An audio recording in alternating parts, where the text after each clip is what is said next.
Uma diretora chega a uma escola pública do Rio de Janeiro com câmeras, autorização assinada e equipe pronta para gravar. Em minutos, tiros ecoam pelas ruas do entorno. A filmagem é cancelada. Os alunos, que já esperavam para falar sobre suas vidas, ficam em silêncio forçado mais uma vez. Esse momento, captado e mantido no corte final de Hora do Recreio, sintetiza com brutalidade o que o documentário da cineasta Lúcia Murat se propõe a denunciar: a violência estrutural que sequestra o futuro de jovens brasileiros antes mesmo que eles possam imaginar outras possibilidades de existir. Se esse tipo de conteúdo ressoa em você, se você acredita que a arte e a educação merecem espaço no debate público, deixe o seu like, se inscreve no canal e comenta aqui embaixo o que você pensa sobre o papel da cultura na vida de jovens das periferias. Essa conversa precisa de mais vozes. Hora do Recreio estreia no Circuito Brasileiro no dia 12, após ter sido exibido na Mostra Generation do Festival de Berlim de 2025, onde recebeu premiação, e também no festival É Tudo Verdade. O documentário é assinado por Lúcia Murat, cineasta com trajetória consolidada tanto no campo do documentário quanto da ficção, e reúne jovens dos grupos teatrais cariocas Nós do Morro, Vozes e Instituto Arteiros em uma produção que parte de uma releitura do clássico literário póstumo de Lima Barreto, Clara dos Anjos, para tecer um retrato contemporâneo e perturbador da juventude que frequenta as escolas públicas do Rio de Janeiro. O ponto de partida do filme é ao mesmo tempo simples e ambicioso. Lúcia Murat visita 4 escolas localizadas em regiões distintas da cidade do Rio, incluindo comunidades como Vidigal e Cidade de Deus, com um objetivo claro: criar um ambiente de fala e de escuta semelhante ao que acontece no intervalo escolar, aquele momento entre as aulas em que os alunos estão livres de avaliações, julgamentos e hierarquias. É nesse espaço simbólico chamado de Hora do Recreio que a diretora encontra adolescentes entre 14 e 17 anos dispostos a falar sobre o que raramente ganham espaço para dizer em voz alta. O método utilizado remete diretamente à tradição documental brasileira mais respeitada, em especial à obra de Eduardo Coutinho, com quem Murat dialoga de forma explícita ao colocar a câmera como personagem e ao fazer da metalinguagem uma ferramenta central da narrativa.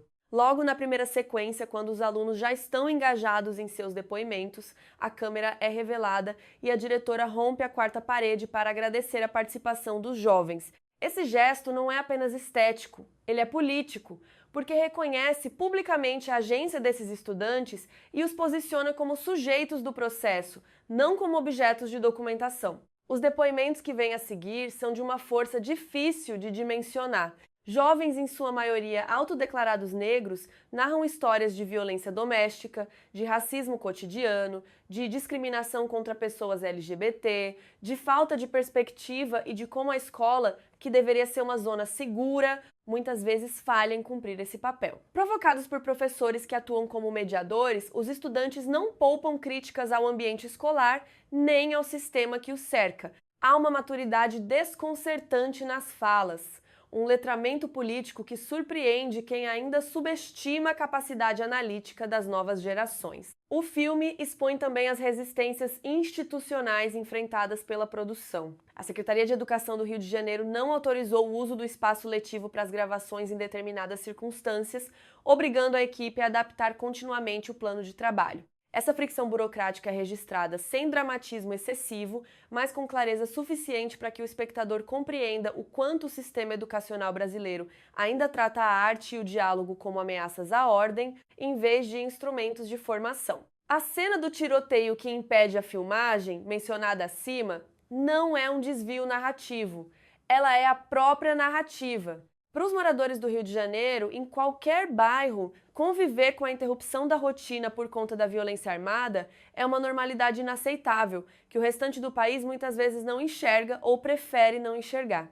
Ver essa realidade documentada e preservada numa obra cinematográfica que circulará em festivais internacionais representa um ato de resistência em si mesmo. A segunda metade do documentário introduz uma camada de complexidade que o diferencia de produções similares, como Atravessa a Vida, Espero Tua Revolta, que se destacaram na última década com propostas semelhantes de escuta da juventude periférica. É quando entra em cena a releitura de Clara dos Anjos, de Lima Barreto. Os jovens dos grupos Nós do Morro, Vozes e Instituto Arteiros passam a interpretar e adaptar os personagens do clássico literário para a realidade que conhecem de perto. Cassie Jones, o sedutor sem escrúpulos do romance original, é reposicionado nos espaços que ele ocuparia hoje.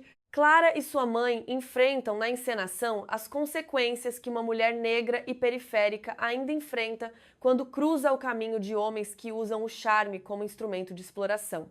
As performances utilizam máscaras carregadas de simbolismo e movimentos que evocam uma memória corporal coletiva, algo que nenhum laboratório de atuação convencional consegue fabricar sem a incontestável vivência dos próprios performers. É nesse momento que o documentário assume uma dimensão quase ritual, em que ficção, realidade, literatura, teatro e cinema se fundem de maneira orgânica.